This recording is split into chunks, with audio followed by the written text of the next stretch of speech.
Bismillahirrahmanirrahim. Assalamualaikum warahmatullahi wabarakatuh.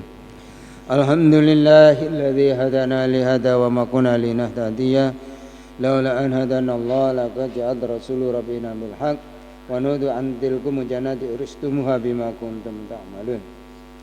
Jamaah yang dirahmati Allah Subhanahu wa taala, kita lanjutkan kajian kita tentang hadis ke-8. Kemarin kita sudah sampai hadis ke-7 tentang bagaimana Allah dan Rasulnya menyampaikan tentang memperbarui iman tiap hari dengan memperbanyak kalimat thayyibah, yaitu kalimat la ilaha illallah, agar iman kita senantiasa baru. Jamaah yang dirahmati Allah Subhanahu wa taala, di dalam hadis kemarin juga Rasul menyampaikan kita dilarang untuk berdebat dengan orang-orang yang bodoh, orang yang tidak punya ilmu dan bukan ahlinya. Kita diperintahkan untuk meninggalkan orang-orang seperti itu. Yang kedua, kita orang-orang yang banyak dosa selalu banyaklah berzikir dengan kalimat thayyibah, yaitu mengucap kalimat la ilaha illallah. Kemudian jangan banyak duduk dengan orang mati. Maknanya kita tidak boleh berkawan dengan orang mati ini, orang yang tidak mau zikir, orang yang tidak mau belajar agama, orang yang tidak istiqomah sholat berjamaah, itulah orang mati. Maka kita menjauh dari orang-orang yang punya kepribadian seperti itu. Kemudian diperintahkan oleh baginda Nabi untuk tidak mendekat orang kaya yang hartanya menjadikan dia sombong. Jadi membangga-banggakan hartanya, maka mereka harus kita jauhi agar iman kita senantiasa menjadi baru. Jamaah yang dirahmati Allah Subhanahu wa taala, kemudian hadis ke-8 baginda Nabi Muhammad SAW dari Sayyidina Abu Hurairah radhiyallahu an, baginda Rasulullah SAW bersabda, perbanyaklah ucapan kalimat syahadat la ilaha illallah sebelum datang waktu kamu tidak dapat mengucapkannya.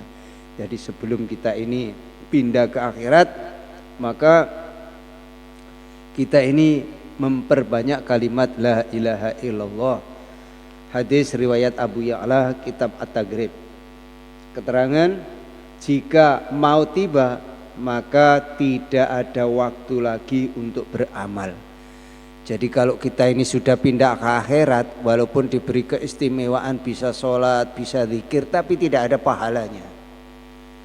Hanya mendapatkan bisa kenikmatan beribadah. Di alam kubur kita bisa ibadah, itu kenikmatan dari awal, tapi tidak ada pahalanya. Tetapi kalau kita sedetik, satu helaan nafas kita gunakan untuk ibadah, kita gunakan untuk mendengarkan ilmu disampaikan, maka semua itu akan menjadikan kita mulia di sisi Allah Subhanahu wa taala. Jamaah yang dirahmati Allah Subhanahu wa taala, begitu gamblang Allah dan Rasulnya menyampaikan, mumpung nyawa ini masih melekat di dalam diri kita, kita gunakan sebaik-baiknya untuk mencari bekal kehidupan akhirat yang selama-lamanya. Hidup di dunia ini singkat dan sangatlah singkat, tidak lama. Mengapa? Supaya kita susahnya amal agama tidak lama, sehingga kita cepat-cepat bertemu dengan Rasulullah, bertemu dengan Allah Subhanahu wa taala. Itulah orang imannya lurus, maka kematian adalah menjadi kebanggaan, menjadi kegembiraan apabila imannya lurus. Sekarang waktunya untuk beramal dan menanam benih. Jadi kita ini di dunia waktunya beramal. Beramal itu menanam benih, yaitu kalau kita ini menanam sesuatu maka akan panen. Petani itu kalau mau makan harus 4 bulan dulu menanam biji padi, dicangkuli, rumputnya dicabuti, dipupuk dan lain sebagainya, baru bisa makan selama 4 bulan. Begitu dengan kita ini bisa panen nanti di akhirat kalau waktu di dunia ini menanam benih, yaitu banyak zikir, banyak mendengar ilmu disampaikan, kemudian sholat senantiasa berjamaah. Itulah tanaman kita hadirin yang akan kita panen ketika kita sampai di akhirat.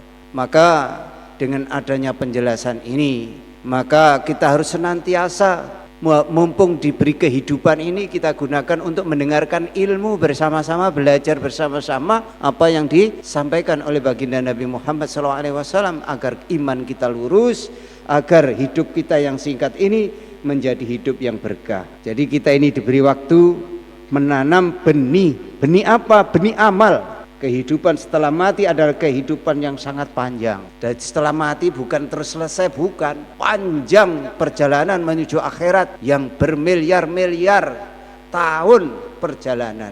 Kalau enggak bawa bekal bagaimana susahnya? Kita ke Surabaya, ke Jakarta enggak bawa bekal saja susah. Lah ini selama-lamanya yang begitu panjang, tidak ada hitungannya. Sampai dunia ini digulung oleh Allah, yaitu dinamakan kiamat. Baru selesai perjalanan itu.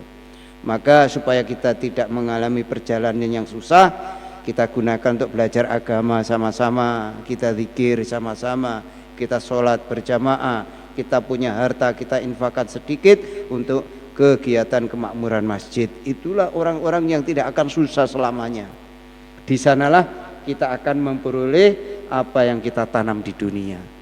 Jadi itulah hadis ke-8 yang disampaikan baginda Nabi Muhammad SAW, bahwasanya hidup di dunia ini hanya menanam benih. Benih apa? Benih amal kebaikan. Demikianlah jamaah yang dirahmati Allah. Hadis ke-7, hadis ke-8 selesai kita bacakan. Mudah-mudahan apa yang kita dengar bisa kita pahami, bisa kita amalkan, bisa kita sampaikan kepada keluarga, anak, tetangga, sehingga bisa mengikuti apa yang kita kerjakan, sehingga kita dikumpulkan kembali di surganya Allah Subhanahu wa taala. Allahumma amin. Mari kita tutup dengan doa kafar majelis. Subhanakallahumma wa bihamdika asyhadu an la ilaha illa anta astaghfiruka wa atubu ilaik. Wassalamualaikum warahmatullahi wabarakatuh. Allahumma shalli ala Muhammad ya rabbi shalli alaihi wasallim.